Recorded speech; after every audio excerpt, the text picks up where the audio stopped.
Hi Leif, this is the first in a series of videos I'm going to be making you on that will show you how to make edits to and updates to the website.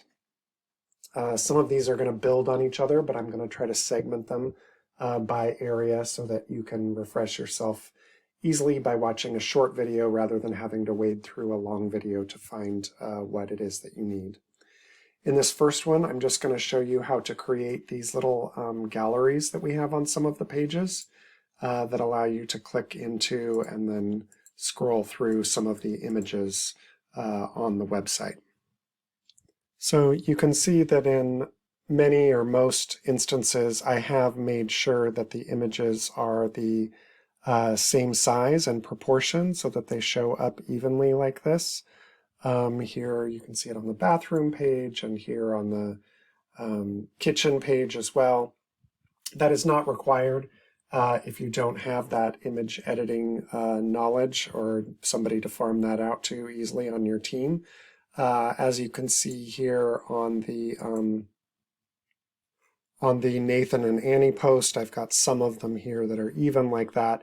And then over here you can see they're not, and it does, you know, that this gallery tool does make sure that these things, depending on the size of your screen, you know, that it's arranging them in the most thoughtful way possible so that the rows end up evenly. So continuing on with our Nathan and Annie example that we've got here, there's going to be other videos that this ties into, but here you can see on the back end, if we come to posts and we look at the Nathan and Annie whole house remodel, you can see we've got what's called a masonry media grid here in a couple of different places. And so if you wanted to add to or you know, change the order of or delete some of the images here, all you need to do is come in here and click on that. And you can see the images here. You can drag them into a different order for preference of ordering. Sometimes that's not always exact if you've got a bunch in here and they're different sizes and shapes, like this one that I showed you down here. Part of the ordering is going to depend on the width of the screen. As you can see, it shuffles things around depending on that width. And so, you know, you can see it just changed the order of these two compared to this one. But you can choose your preferred order of display, and it will do that as much as it can. I'm going to set this up.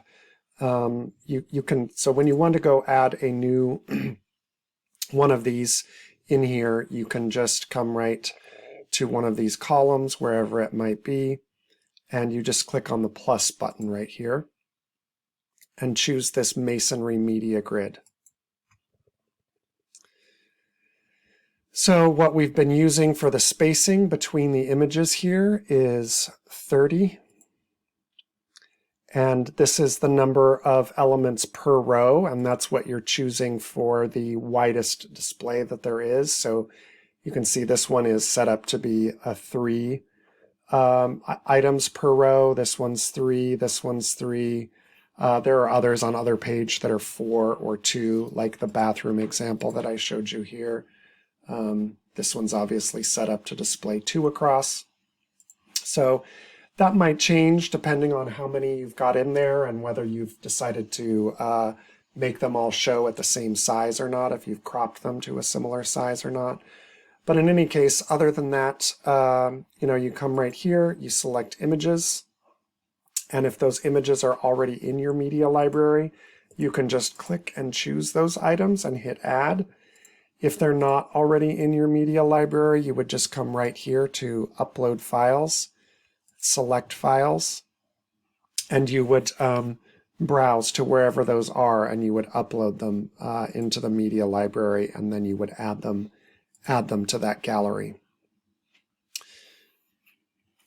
Here on the item design, you're going to want to choose the masonry media slide top.